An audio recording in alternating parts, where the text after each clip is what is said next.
Hyderabad Secunderabad twin cities ప్రాంత ప్రజలకు గొప్ప శుభవార్త.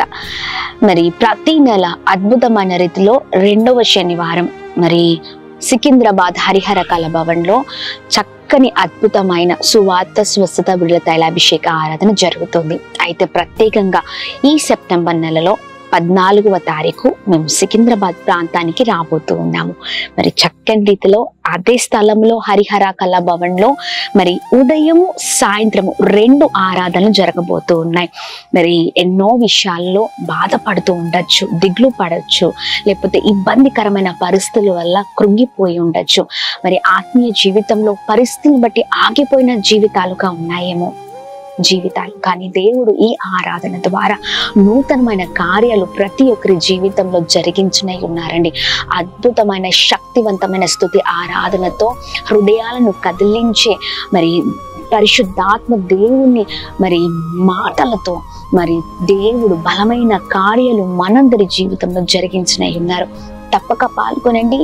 సెప్టెంబర్ 14వ తారీఖు ఉదయం 9 గంటలకు, అలాగనే సాయంత్రం 6 గంటలకు Harihara Kala Bhavan, Secunderabad, Patny centre. Praise the Lord. God bless you all.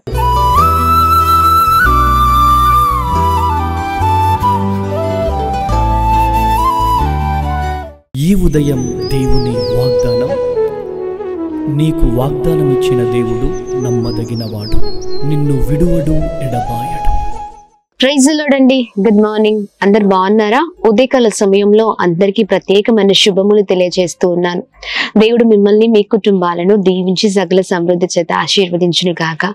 చాలా అద్భుతంగా ప్రతి ఉదయం మనందరితో పరిశుద్ధ ఆత్మదేవుడు మాట్లాడుతూ అనేకమైన విషయాలను నేర్పిస్తూ వస్తూ ఉన్నారు. మరి ఎన్నో విషయాలు నేర్చుకుంటూ ఉన్నాం. కృంగిన సమయంలో దేవుని మాటలు మనల్ని ఎంతగానో ఆదరిస్తూ బలపరుస్తూ ఉన్నాయి. మరి మీ నోటి నుండి చక్కని సాక్ష్యాలు వింటూ ఉన్నాం. మరి ఒకప్పటిలాగా లేదండి మా బ్రతుకు, మా జీవితం.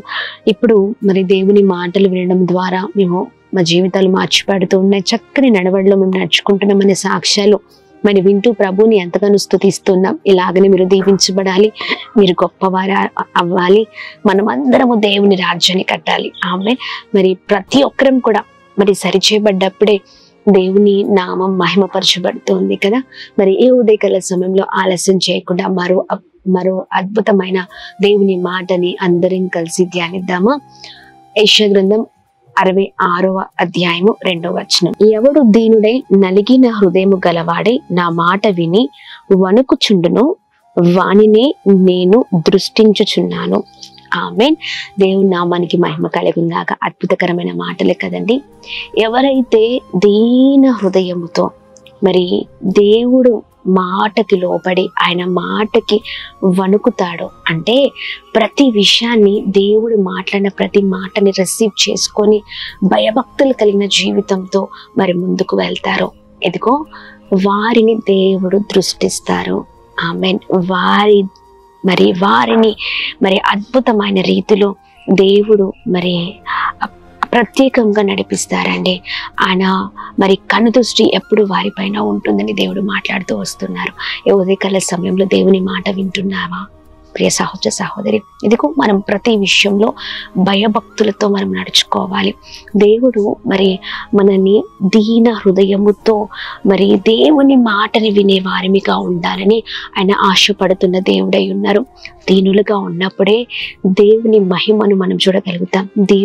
దీనులుగా ఉన్నప్పుడే మరి నిజంగా మనము గొప్పవారం అవుతాం. ప్రతి విషయంలో గర్వంతో మనం ఉండద్దండి. లేకపోతే నాకే అన్ని తెలుసు అనే మాటలు మనము మాట్లాడద్దు. చాలా మంది చాలా విషయాల్లో మనల్ని ప్రోత్సహించడానికి, మనల్ని అద్భుతంగా నడిపించడానికి కొన్ని మాటలు మనకు తెలియచేస్తూ ఉన్నప్పుడు మరి దేవుని మాటల్ని మనం నిర్లక్ష్యం చేస్తూ ఉంటాం. మరి అన్ని నాకే తెలుసు కదా, మీరెవరు నాకు చెప్పడానికి అనే మాటలు కదా.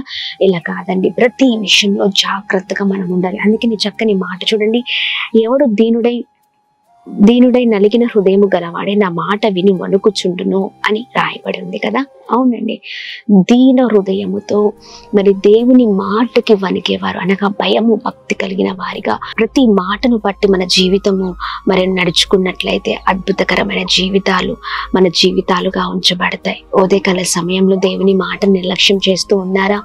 దేవుడు మరి ఎన్నో విషయాల్లో మనతో మాట్లాడుతూ లేదా ఎన్నో విషయాల్లో ఎదుటి వారి ద్వారా మనతో మాట్లాడుతూ ఎన్నో విషయాల్లో మనల్ని మరి నడిపిస్తూ ఉండగా, మరి ఎన్నో విషయాల్లో మనల్ని గద్దిస్తూ ఉండగా, లేకపోతే ఎన్నో విషయాల్లో మరి మన జీవితం చక్కగా ఉండాలి అని దేవుడు మాట్లాడుతూ ఉండగా మనము ఆ మాటని నిర్లక్ష్యం చేసే వారిగా మనం ఉంటూ ఉంటాం కదా. అలా ఉండడానికి వీల్లేదండి. మన బ్రతుకులు మార్చబడాలి. ఆమేన్. మనం వర్ధలింపబడాలంటే, మనం గొప్పవారు అవ్వాలంటే, మనం దీవించబడాలంటే, మనం ఉన్నతమైన స్థితిలో ఉండాలంటే, దేవుని దయను మనం పొందుకోవాలంటే, అన్ని విషయాల్లో దేవుని మాటను వింటూ మన జీవితాల్లో దేవుడు ఏదైతే చేయమంటున్నారో, ఏదైతే మరి ఎలా అయితే ప్రవర్తించమంటున్నారో అలా మన జీవితాలు ఉన్నప్పుడే మన జీవితాలు అద్భుతకరంగా ఉంటాయండి. క్రైస్తవ బిడ్డలు దేవుడు ఏదైతే చేయమంటున్నారో, ఏదైతే మరి దేవునికి ఇష్టమో అది ఇష్టంగా మార్చుకోవాలి. దేవుడు ఏదైతే వద్దంటున్నారో వాటిని విడిచిపెట్టి బ్రతికినప్పుడు మరి మన జీవితాలు అద్భుతకరంగా ఉంటాయి. మనం వద్దన్న దాన్ని పదే పదే సార్లు చేస్తూ ఉంటాం కదా. దేవుని మాటలు ప్రాముఖ్యంగా పక్కకు పెట్టి వద్దనే వాటిని ఎక్కువగా మనము చేస్తూ ఉంటాము. దాని ద్వారా మనకు మేలు కాదు, దాని ద్వారా మనకు కీడు. ఆమేన్. అందుకని ప్రతి విషయంలో, మన నడవల్లో, మన మాట తీరులో, మనం ఉంటున్న విధానంలో, లేకపోతే మనం చేస్తున్న ప్రతి పనిలో, భక్తిలో, విశ్వాసంలో, ప్రార్థనలో, అన్నిటిలో కూడా దేవుని మాటను పట్టుకొని మనం ముందుకు సాగినప్పుడు, ఇది నా దేవుని మాట, దేవుని మాట అది కష్టమైన, నష్టమైన, బాధ అయినా, ఇబ్బందికరమైన, అది ఎలాంటి పరిస్థితి అయినా మనము దేవుని మాటను పట్టుకొని నిలకడగా ఉంటే దేవుని మరి దృష్టి మన పైన ఉంటుందండి. ఆమేన్. దేవుని మరి దృష్టి కలిగిన వ్యక్తుల జీవితాలు అద్భుతకరంగా ఉంచబడతాయి. ఆమేన్. మరి ఈ ఉదయకాల సమయంలో దేవుని మాటను పట్టుకుందాం. ఎలాంటి పరిస్థితిలో ఉన్నా దేవుని మాట మనకు విలువను తీసుకొని వస్తుంది. దేవుని మాటను పట్టుకుంటే మన జీవితాలు అద్భుతకరంగా ఉంటాయి. ఆమేన్. మన గురించి మనం సాక్ష్యం చెప్పడం కంటే ఇతరులు మన గురించి సాక్ష్యం ఇవ్వాలి. అలా మన జీవితాలు ఉండాలి. చెప్పడం వరకే కాదండి, క్రియల్లో కూడా అది మనం చూపించే వ్యక్తులుగా ఉండాలి. దేవుని మాట విన్న ప్రతి ఒక్క భక్తుడు ఇదిగో అద్భుతకరమైన జీవితాన్ని జీవించి ఈ రోజున మన ఎదుట ఎంతో మంది మరి సాక్షీకరంగా ఉన్నారు కదా. మరి మనము కూడా అలాగనే ఉందామా? మరి ఉదయకాల సమయంలో దేవుడు చక్కని మాటలు మాట్లాడుతుండగా ఆయన మాటను పట్టుకుని బ్రతుకుదాం. అది ఎంత కష్టమైన ఆమె దేవునికి నచ్చిన వారిమిగా, నచ్చిన బిడ్డలముగా మనం ఉందాం. ఉదయకాల సమయంలో నలికిన హృదయాలు దేవునికి కావాలండి. నలికిన హృదయము మరి నిజంగా చూడండి, దీన హృదయము మరి దీనులుగా ప్రతి విషయంలో మరి మనం ముందుకు వెళ్ళినప్పుడు ప్రభు నామం మహిమపరచబడుతుంది. దేవుని బిడ్డలు దీనులుగా ఉండాలి. ఆమె మరి చక్కని మాటలు దేవుడు మాట్లాడి ఉన్నారు కదా. మరి మాటలు పట్టుకుని ముందుకు సాగుదామా? ప్రార్థిద్దాం. అలాంటి దీన హృదయం మాకు కావాలి. ఆమె దీన హృదయము అయా మాకు దయించేయండి. దీన హృదయం అనే వస్త్రాన్ని మేము ధరించుకొని నీ మాటను వింటూ ముందుకు సాగి కృపను దయచేయండి అని ప్రార్థిద్దాం. అందరం కలిసి ప్రార్థన. అద్భుతమైన దేవుడవై ఉన్నావయ్యా, చక్కని రీతిలో ప్రభా నీ మాటను పట్టుకుని దీన హృదయం కలిగిన వారిమిగా మేము ముందుకు సాగుట కృప చూపించండి. మీ మాటను విని అయా ప్రతి దాంట్లో భయము, భక్తి కలిగి జీవించే వారిగా ఉండట కృప చూపించండి. ఎంత కష్టమైనా మీ మాటను పట్టుకొని మేము బ్రతుకుదుము గాక. ప్రభా మీ మాట మమ్మల్ని బ్రతికిస్తుంది, మేలు చేస్తుంది, మమ్మల్ని గొప్ప చేస్తుంది. మీ మాట మమ్మల్ని సరిచేస్తుంది. మీ మాట మమ్మల్ని ఒక చక్కని నడవలో నడిపిస్తుంది. అందుకని మీ మాట శక్తివంతమైన మాటను పట్టుకొని మీ ముందుకు సాగుట కృప చూపించండి. మాలో ఉన్న ప్రతి బలహీనత తొలగించండి. మీ నామాన్ని ఎల్లప్పుడూ మేము మహిమపరచుదుము గాక. బ్లెస్ చేయండి. ప్రతి ఆటంకాలపైన విజయం దయచండి. ప్రాముఖ్యంగా ఉదయకాల సమయంలో ఎంతమంది అయితే ప్రభా ఈ మాటలు వింటున్నారో ప్రతి ఒక్కరి జీవితాలలో అయా ఇదిగొని గొప్ప కార్యాన్ని మీరు జరిగించండి. మీ పైన ఆనుకునే వారిగా ఉంటే కృప చూపించండి. అలానే ఉదయకాల సమయంలో birthdays, marriage day, special event celebrate చేసుకునే వారందరి పట్ల మీ దయా, కృప, కనికరాన్ని మెండుగా కుమ్మరిస్తూ అందరినీ బ్లెస్ చేయమని యేసు నామములో అడుగుతున్నాం తండ్రి. ఆమేన్, ఆమేన్, ఆమేన్. అందరికీ praise the Lord. God bless you. దేవుడు మిమ్మల్ని, మీ కుటుంబాలను దీవించి సకల సమృద్ధి చేత ఆశీర్వదించును గాక. ఆమేన్.